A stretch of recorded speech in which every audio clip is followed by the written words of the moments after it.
Good evening, everybody. Welcome to Team Training Tuesday.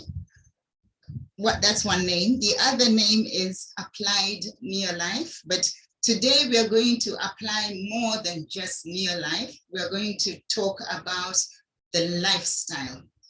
And I want to go back to basics and even go back in time quite considerably, as you will see in the presentation.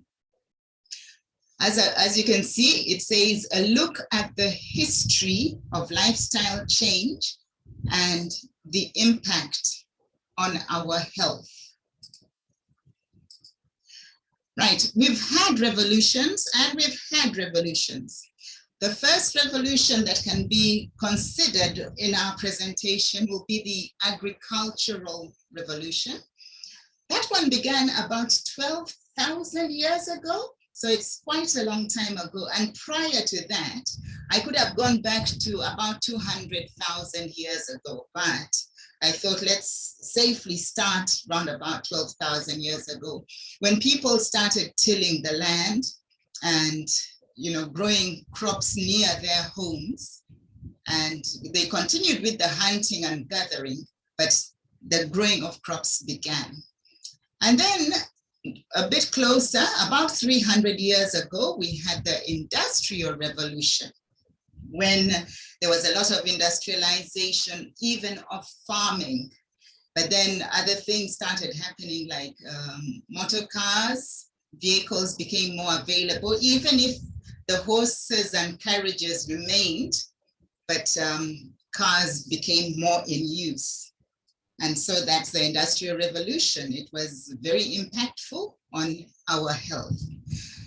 And then now, more recently, sort of like in the last century, which is just a few months ago, we started the digital revolution. It is now on. So what is a revolution, one might ask?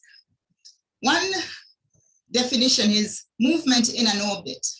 But what we are talking about specifically is the other revolution, the meaning of, which is a great upheaval, a complete change in outlook, in social habits, or even in circumstances. So as regards our modern lifestyle, the challenge of the modern quick fix culture has resulted in reliance on a lot of chronic medications, because that culture does not tolerate pain very much. And so studies show that people who are on chronic medications of whatever description, it doesn't matter. But this study was done on people on blood pressure medications, and they found that they actually exercise less and don't eat as well as people not on chronic medication, because there seems to be a misconception that they don't need to worry about their health so much as much anymore because they are on chronic medication. That is a big misconception that a lot of people have. And I'm sure those of you who have been exposed to the company that we are in will know that a lot of people have that attitude as well, that after all, I'm taking these supplements that I have paid for, and therefore I don't need to do anything else. Big misconception, big mistake. So this is my question now. Are we in a health revolution? Okay, now diseases that threaten the public's health these days are no longer as much infections. They are primarily rooted in inactivity. In other words, a sedentary lifestyle. And unfortunately, our natural bodies are mismatched to our environment that has been created by this sedentary lifestyle. Our bodies were made to walk, to be active. We were created to walk and go out there to look for food. That's what our ancestors did. But now, with all these revolutions, that has become less and less. Now, let me just talk a little bit about one of the simpler forms of exercise. If your legs are working well and you can move from one place to another, walking has advantages. You will save money, you will save the environment, and you will save time, because all those other people who are not walking get stuck in traffic. You can avoid that. And then also the health benefits, that's what we are really focused on: weight management, prevention of chronic and dread diseases. It has been shown that type 2 diabetes, hypertension, arthritis, Galaxy 8, please stop writing on my screen. Okay, arthritis, dementia, and cancer. All those can be a challenge as far as a sedentary lifestyle goes. And so I may have to, it's so disturbing when somebody scribbles, because then I would have to stop the recording as well. And I don't want to do that. So please keep your pens and pencils away and keep yourselves muted kindly. All right, so we are on a mission for a health revolution. That's what we are all about. And our focus is diet, physical activity, stress management, rest and relaxation, and appropriate supplementation for what I like to term as preventative maintenance of health and well-being. So it isn't a case of throwing pills at situations. There is a plan to all of this. And as you get more involved with what we do here, you will understand the plan. So let's look at weight management from another perspective, a totally different perspective. And I hope for all of you who are here and know this perspective and have actually adopted it, I'm very happy for you. I have adopted it and it works well. Right, that's the picture that I posted. It is very scary, but it shows on one side, our frames were not designed by our creator to carry a lot of bulk. They just were not.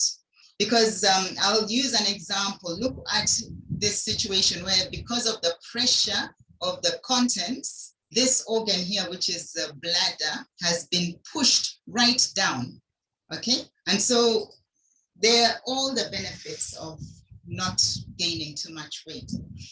Right, now, we know that we have a wellness pyramid, and the wellness pyramid has a base which says physical activity and weight management. Isn't that amazing?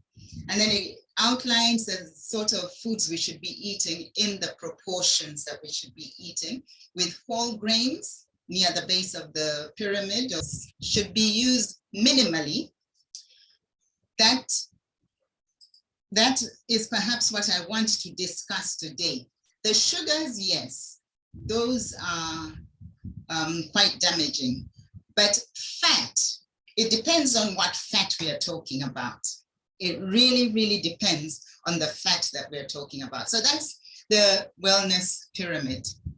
However, the typical lifestyle pyramid is exactly as we've been describing, where people are doing very little physical activity, and their weight management as a result has been totally hampered. And then they eat way too much sugar and the wrong kinds of fats and oils, okay? So there's a problem there. Now, as a result, I just want to go through this well-known graph. When we are born, we are supposed to be born with a lot of energy and very well, but in my profession as a medical doctor, and for the guests, I'm sorry, I didn't introduce myself. Yes, I am trained as a medical doctor, and I've been that way for several years.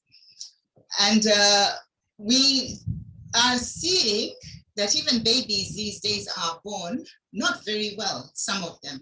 if they're born to a mother that is not very well.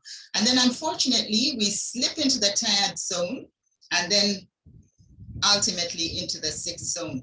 But then look, we spend tired and sick zones because we slip into the tired zone from about the teenage years and then live like that and on chronic medication. So that is the status quo. And that is the revolution that I'm inviting all of you to, so that we can together change it.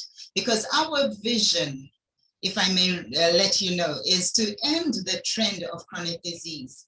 And then the other very urgent mission that we are on is to make the world a healthier and happier place. And my plea is that really there is no benefit to you if all the neighbors around you are sick. Absolutely no benefit. So listen up. About in those years, a long, long time ago, before agriculture even started, before the agricultural revolution, the people would rise very early with the sun and go hunting and gathering. And so they were able to get a lot of exercise, even though they didn't get much food, but the food that they did get was very dense in nutrients, very nutrient dense, not necessarily high in calories, especially the wrong type of calories. But if you can imagine, if they caught an animal and ate that animal, and it wasn't even every day for that matter, they would get the fat of the animal, they'll get the meat of the animal, they'll get all the collagen, and yeah. Alternatively, if they were picking berries, very rich in phytonutrients, nuts and seeds and all that. Then later, the agricultural revolution, growing crops and keeping domesticated livestock, there was some exercise, granted. But then the grains could be stored and eaten in another season or the following week or the following month. So exercise levels were quickly beginning to dwindle, because later still, the Industrial Revolution, even less exercise, as some of the food was purchased around the corner, even though we maybe lived close to the market and walked to the market and back. But it wasn't like those years of a long time ago. And now, as I was asking, do you recognize the revolutions? In the digital revolution, food is delivered, or you can purchase it as you drive through. That's why they call it fast food, I suppose. And it is highly processed, very, very low in nutrients compared to years gone by. It may be frozen and then it has to be microwaved before you can eat it. And you can bet that the nutrients in there are minimal. So the question is this: what led to this disaster? Apparently, what led to the disaster is the fact that there's been a refusal to distinguish between refined and rapidly absorbed carbohydrates, which increase insulin production rapidly and very dramatically. So to distinguish between that and fat, complex carbohydrates, and protein that do not cause the same amount of insulin production. It isn't as dramatic. It is there. All of them have to produce insulin because insulin affects all of them. So let's go further and let us have a look at fat in the diet. And again, as I promised, this is more of a history class, a history lesson. But you know, all of us, through our conditioning, we have been made to believe that fat makes us fat, okay? I just need to qualify that it depends on what fat. Some don't do that. In fact, some will help you. So it all started around about 1953 when Okay.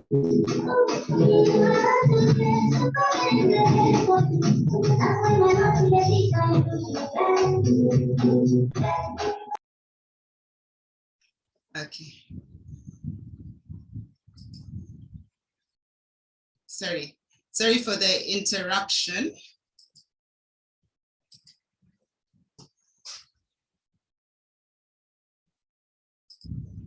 All right. It all started around about 1953 when a biochemist, his name was Ansel Keys, wrote his hypothesis that fat caused high cholesterol, which could cause heart attacks. And the very unfortunate thing is that this error stuck. It stuck with us. And a lot of people still believe it because it was really, really punted and perpetuated.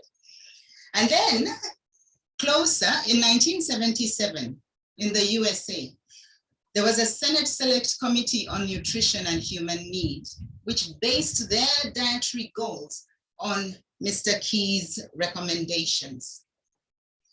Hence began the high carbohydrate, low fat diet. Those diets became entrenched. And there was that insistence that you have to start with breakfast, which is rich in carbohydrate, because of that mentality that our human bodies are like machines, which need the fuel. And so you supply it with a lot of fuel so that it can run like a machine. Again, big mistake. Okay, let's just stop that. Right. So I want to introduce you to this gentleman called Mr. William Banting.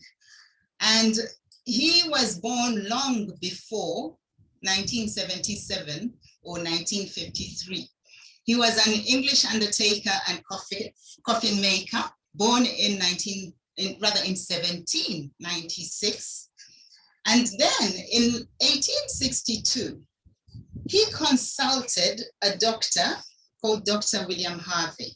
And the reason for going to see Dr. Harvey was because he had lost his hearing, and he was also concerned about his weight, which he was gaining rapidly. And so Dr. Harvey examined him and told him that, you know what, I've just come back from Paris, he said to him. And there in Paris, where he had been to attend some lectures, there was an intriguing way to treat diabetes. And the diabetics were put on a low carb, high fat diet. And so William Banting decided to try that diet. And to his amazement, he lost so much weight and also regained his hearing, because the doctor, and I wish I could have met this doctor because his thinking processes are intriguing, had asked himself what else could be going on here, because he had explained that maybe being overweight is causing pressure on your hearing apparatus, on your eardrums and all that. Anyway, so Mr. William Banting, by doing that low carb, high fat diet, managed to shed over 50 pounds, which would work out to over 25 kilos. In his 60s, he was over 60 years old and proceeded to live for another 2 decades. So I found that story remarkable, absolutely remarkable. And so Mr. Banting wrote this letter, which was addressed to the public actually, called A Letter on Corpulence. And it outlines exactly what he did. And I'm sure it makes very interesting reading. When I get time, I intend to download it and read it. And so I would advise you all to check it out. So let's talk about that problem of corpulence, as he called it. Otherwise, fat, particularly that kind of fat that we are seeing more and more of, weight gain and a collection of fat around the organs called visceral fat. It's very common now, and the signality is that it is an indicator of the metabolic syndrome. And so this is what the metabolic syndrome has. It has 4 points to it: pre-diabetes, and it is associated actually with excess insulin, but that excess insulin is as a result of insulin resistance, which I'll discuss a little later. Then high blood pressure as a result of chronic inflammation due to the high insulin levels. And then dangerously high levels of blood fats accumulate as a result. And these may damage liver and kidney and other tissues. And then of course there's weight gain as well, which can lead to its own set of problems.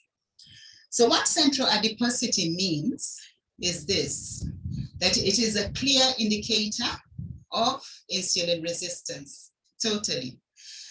And there's a doctor at Stanford University who wrote about it, and he said that the solution to this problem of insulin resistance is not reducing cholesterol, as had been asserted in 1953 and later, but it is keeping blood sugar stable. And that is how to overcome that problem of insulin resistance and overweight and obesity. So what is insulin resistance, you might be asking? Insulin resistance, first of all, there is chronic carb consumption, okay? Too much carbs are consumed, blood sugar goes up, the pancreas secretes more insulin, the cells resist insulin. They are resistant to that insulin. And then the cells struggle to produce energy as a result because of that poor nutrient exchange and into the cell. And glucose, by the way, is not the best of fuels for those cells. And then more insulin has to be produced to try and break that barrier. And that's what insulin resistance is all about. And so insulin in high levels is very inflammatory. So inflammation is promoted. And then that, plus everything else that is going on, there is increased carb cravings. Why? Because inflammation sends messages to the body that there is stress, there is so much stress. So then the person craves for those carbs and reaches for those carbs and might not even be realizing that that is what is happening. And then the cycle starts again. So that is the formation of insulin resistance. And so let me talk a little bit about insulin again. Insulin, of the 3 macronutrients, which are carbohydrates, proteins, and fats, carbohydrate is the only one that is actually non-essential for survival. And if you recall, when we say something is essential, the body has to have it, absolutely. But this one is non-essential for survival. Why is that? Fat is the body's preferred fuel. So if there is only one thing you take away from this team training this week, it will be that message, that fat is the body's preferred fuel. Insulin is the hormone that transforms carbohydrates and glucose into fat, then stores the fat by preventing it from being used. So if there's too much carbohydrates, they are converted into fat and then they're stored, all right? And then it is as if the body is trying to say, let us stash away enough of this energy in those fat tissues for that day when we are starving, when there is a famine, or when we don't have food. But pretty soon it becomes a habit, okay, in this modern day, because there's so much carbohydrate around. However, I just wanted to say this about complex carbohydrates, things like yams, your butternut, various fruits. Some of them might spike insulin much higher than others, so you have to be careful. But those ones have fiber. And fiber is very, very important because it is what we call a prebiotic. In other words, it feeds the bacteria that live in your gut, okay, prebiotic. That is a very important role to produce short-chain fatty acids that are involved in the immune system and in the creation of hormones. And so complex carbohydrates are important. What has gone wrong, I'll just reiterate it, is that we are eating too many processed carbohydrates that quickly are dumped into the bloodstream and have to be converted to get them out. So the conclusion, it is important to choose your carbs and fats very carefully. Okay, so how do we gain weight exactly? I think that's what we want to come to. Carbohydrates cause blood glucose levels to rise. Sorry. And then insulin is secreted by the pancreas in response. Glucose that is not used immediately for energy. In other words, if there's no walking, no physical activity, but you eat this huge plate and then sit down or go to bed even, okay? Glucose not used immediately for energy is converted to glycogen and stored in the liver and the muscles. Once the glycogen stores are filled, depending on the amount of carbohydrate that has been eaten or converted to glycogen, the excess glucose is converted by the liver and stored as fat. So if carbs cannot be removed quickly from the body by exercise, the liver converts them to fat for storage in the fat tissues. For the ladies, round the hips, perhaps, and for ladies and gentlemen, because the abdomen is quite voluminous and expansible, it stretches. Yeah, that's where a lot of it is stored. And then increasingly, the liver is becoming a site for storage as well, which is so sad, really dangerous, because now we have a disease entity called fatty liver, whose treatment, there is no pill. There is no pill, it's just diet change and lifestyle change. Right, so you might recognize this picture. It's just to depict what has happened to our food and our lifestyle and food choices. We need to go back to here as soon as possible. So signs of insulin resistance. I've borrowed this picture from a famous doctor.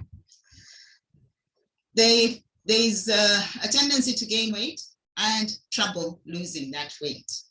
And so a lot of people are wondering, I'm going to the gym, I'm doing road work, I'm doing everything right.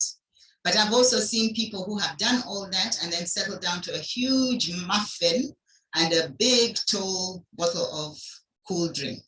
I won't name brands. No? Then they tend to have a large appetite. They crave for sweets. And eating sweets doesn't relieve that craving either, those cravings. And unfortunately, cravings, if you remember, we did a team training on cravings. It can be for many other things, but I just want to point out here that that is how addictions are created as well, addictions to other things beyond sugar. And then feeling more tired after meals. I'm sure you've all seen people after they've eaten, they feel exhausted. Yeah, and then frequent thirst and urge to urinate, hormone problems. In female, they might be estrogen or testosterone dominance. And on the other hand, males, low testosterone, which can lead to all sorts of other challenges.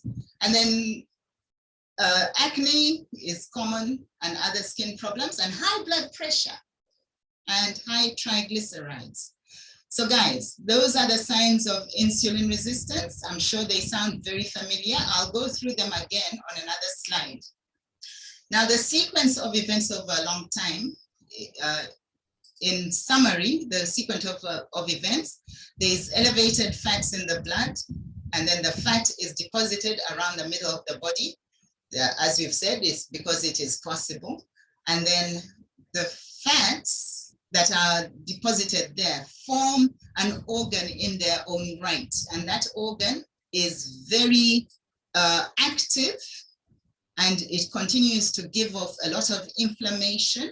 And so there's a serious risk of those problems, stroke and heart attacks and issues like that. So let's just move on and reintroduce our possible solution, and then I'll go through other solutions as well. Just to remind you that we are made of trillions of cells, and each cell has the biochemistry that is found in whole grain. That is one of the things that blew my mind when I first saw this opportunity a few years ago. I actually went back to my physiology books to check it out, biochemistry and physiology books. And indeed, this biphospholipid layer is very important because it's made out of whole grain oils, which oils have been processed out of the food that we are eating these days. So the company that we are a part of have decided to give us just the oils without all the carbs that would otherwise cause a lot of grief to us. So one capsule of threonine is equivalent to 1.5 kilos of whole grain, but they've taken just the oil, which we need, and left out the starch, which we do not need. Otherwise, if we didn't have that, and we can't get it from our diet, we would have very unhealthy cells indeed. So it is what I call a win-win situation, where you're getting what you need without all the other stuff that you don't need, okay? So that's what it does. It enhances your energy because now the cells are being fed properly and are working well. And it will also improve the utilization of all the other nutrients that the body requires. So now I just want to talk about the Banting lifestyle, which does amazing things. I've explained to you who William Banting was and when he lived, way back in 1762 when he discovered this. He was born in, he was born in 1796, but it was in 1862 that he discovered this amazing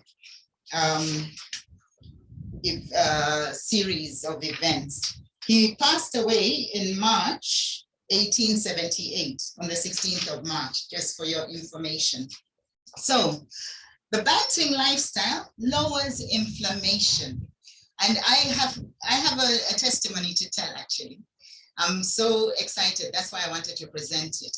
Now, the key to health, and this is it, the key to health and wellness is to control bad inflammation that is triggered by high levels of insulin in response to carbohydrates, particularly those very rapidly absorbed carbohydrates, as well as the effects of junk fats. Now, what are junk fats? Things like seed oil, cooking oils. And when they are hardened or hydrogenated, they form margarine.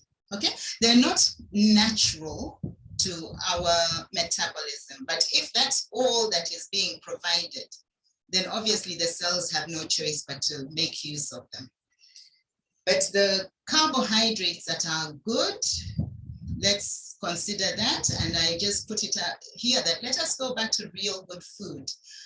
Leafy and colorful vegetables are carbohydrates, but the good thing is that they're good. They're not processed. And they generally don't have too many ingredients in them on a label, in a packet, but they are just as they are grown, okay? And then fresh fruit, berries, nuts, seeds, all those will give you the good carbs and give you the prebiotics that you need to nurture your bacteria. So who is the Banting lifestyle for? And what is the Banting lifestyle? Just to recap, it is low carbohydrate, high fat, okay? Or you can say high fat, low carbs, whichever way you want to put it. But the main point of Banting is to limit carbohydrates while eliminating sugar and toxic oils. That is the main point of Banting. Later in the discussion, I'm sure somebody may ask, what's the difference between that and the ketogenic diet? We can discuss it, but for now, I wanted to focus on this. And it can be used with great results in allergies, for athletes, people who are being treated or recovering from cancer. In childhood, yes, we are seeing a lot of our children develop a lot of obesity and overweight issues. And then for diabetics, absolutely. And then digestive disorders, yes, because now you are providing the right oil that the gut requires to function optimally. And then hormonal imbalances, people who suffer from hormonal imbalances. And I'm just about to go through the symptoms, and I'm sure all of you will say, I know somebody with that, okay? And then in menopause, absolutely important. And then obesity and in pregnancy.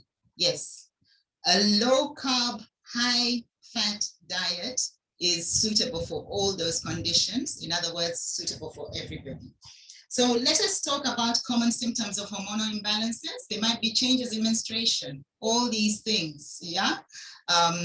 Changes in bowel habits, persistent fatigue, mood disorders. You might have hair growth disorders, particularly if there's too much testosterone or too much estrogen even. And then memory loss and brain fog. I'm sure we all know of people who are suffering from that, or we ourselves might be wondering what's going on with our memory. Osteoporosis, sleep disorders, yes, because you need a good balance of hormones to be able to sleep well. And then obviously, what we are talking about today, the weight issues. So that is just a picture to show what I mean by high fat, low carb, or low carb, high fat diet. A plate should have a fair amount, and all of you are saying, what? That's what I meant by we've all been conditioned to imagine that fat is bad, okay? But I hope this has debunked that myth. So as I wind up, I want to look briefly at fasting.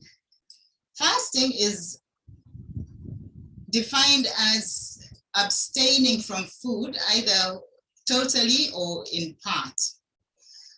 It's often done for religious reasons, but also it is very important for health benefits that the fasting gives a lot of health benefits as well. And I can attest to that. I enjoy fasting, okay?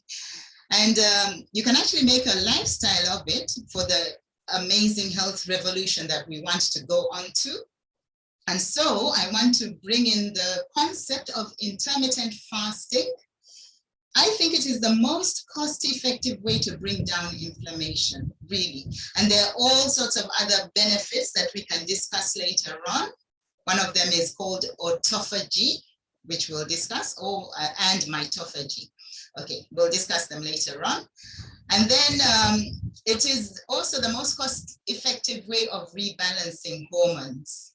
It does, you know, the whole story of hormone replacement therapy does not even come close to what intermittent fasting can do. And then it is also a very cost-effective way to manage weight. So I've introduced that concept of intermittent fasting. So my take on it, I started intermittent fasting around about 2018. At that stage, I was way overweight. I wasn't happy with how I was. And so I saw results slowly but surely. And so I'll come to you, Nomusa, just now. I'm about to finish. So if you can mute yourself, Itel, please. Otherwise, I'll evict you. Mute yourself.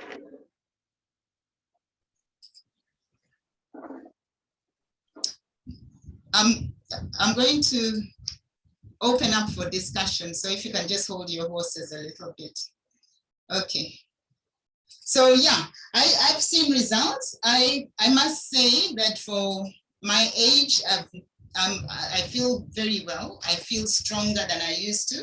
I'm lighter, and yeah, I'm very happy with intermittent fasting. You might want to know how I did it.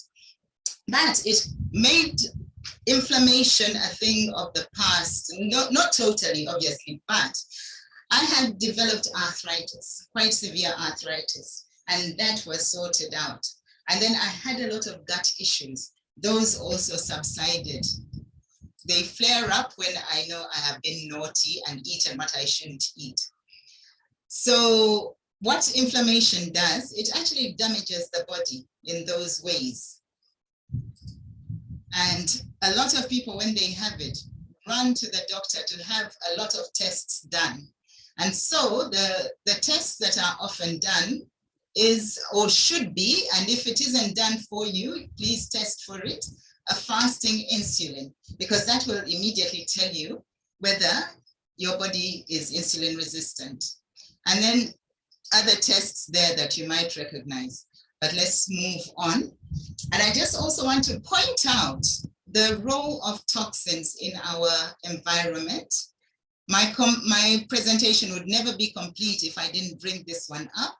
But I just want to say to the guests that over the past 50 to 60 years, we've had over 80,000 chemicals added to our day-to-day use in all those places. So we have to be super aware that that is another reason that we are getting inflammation. And I thought for the ladies over 40, intermittent fasting can be done. It's going to free you up. You know, instead of waking up early in the morning. By the way, let me describe what intermittent fasting is. You choose to eat in a narrow window. You can choose to eat between 12 noon and 6 p.m. You may eat during that time. And then after 6 or round about 6, until the following 12 noon, you do not eat, okay? We call that 6-18. So you're fasting for 18 hours of the 24-hour cycle. When you do that, you can wake up, let's say earlier, and then you have 6 hours of prime time to exercise, to do your housework, to do your office work, to do everything. But your body will wake up and continue what it was doing overnight, which was to burn fat. And that fat is a better fuel. I've said that before, but you'll find that your mental clarity will surprise you, really. It will surprise you. And so for women and men, but I just found this flyer, which looks really good. I wanted to put it here because we girls are the ones who have to make choices about what happens in our households. And so as you're doing your housework, make sure you are using non-toxic cleaning products. Make sure of that. And if you have somebody to help you, teach them. They will learn, promise. They're very easy to use. Also, they're very, very economical. I only buy 2 packets of this a year, and it does all my laundry, hand and machine, and it does dishes. Does dishes in the dishwasher as well. So let's go through the products quickly. These are our core products. Among them is Pro Vitality, and Pro Vitality will provide you the oils that I've been talking about, essential fatty acids. The chief one, well, they're all very important, but I'm going to focus on omega-3 fatty acids, which are very, very important because of what they do. Now, you might ask yourself, what exactly is omega-3? Well, I'll put it in a capsule. It is 100% cholesterol. And if you were ever told that cholesterol is bad, they told you a lie, because you need cholesterol in all the cells, and you need it to make all the hormones that keep you alive and well. So that is what omega-3s do, and they also bring inflammation to an end. Neolife's omega-3 is complete. It has all 8 molecules as they occur in nature, so it works well. It will bring down the risk of heart disease by reducing the triglycerides, and it will improve the ratio. The ratio ideally should be 1:1 or 1:2, omega-3 to omega-6. We have a lot of omega-6 in our day-to-day diets, and we need to bring down the ratio. Most of people's ratio is something like 1:25, which is crazy. And that's, once you have enough of it, will displace the inflammatory omega-6s, which is important.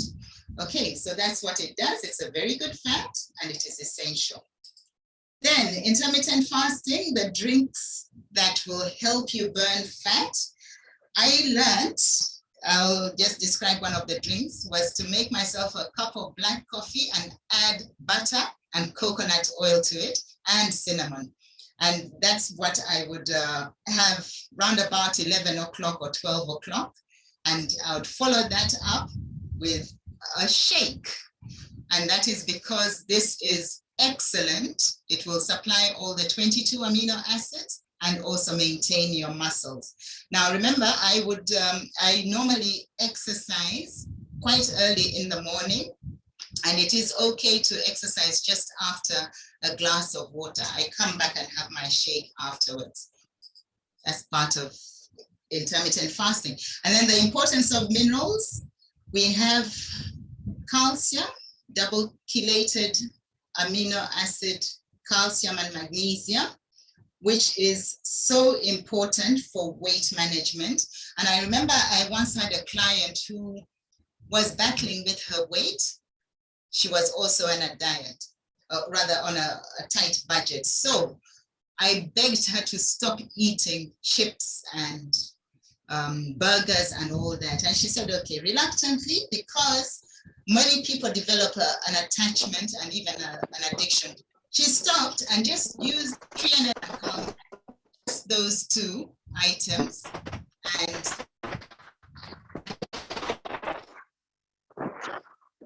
okay. As a result of that, she lost weight. She lost about 8 kilos in 2 months. So it is totally possible if one changes diet and is sensible as well. Okay, I'll go faster. That's our CalMag. We have magnesium. We have botanical balance, which has a very important mineral called chromium. Very, very important for increasing insulin sensitivity. Remember, we said that one of the problems is insulin resistance, so it increases insulin sensitivity. And then cruciferous, I always like to remind people that we need a healthy detox mechanism, particularly the liver, to be detoxed regularly, because if it becomes fatty, it won't function well. And then finally, I just want to remind us that our children, we must never, never forget our children. And so we have a children's rage. And we are proud to say that everything that we carry has nothing artificial in it. And it also has no gluten. I discovered for myself that I'm very, very gluten sensitive. So just like we did recently, I want us to remember why we do these sessions. If people like you, they will listen to you. So help them to like you enough to listen to you so that they can grow to trust you, that you care for them enough, then they will do business with you. And our mission is to have healthy and happy families healthy and happy society. And thank you all for listening. It's been a longer session than usual, but we have time to discuss.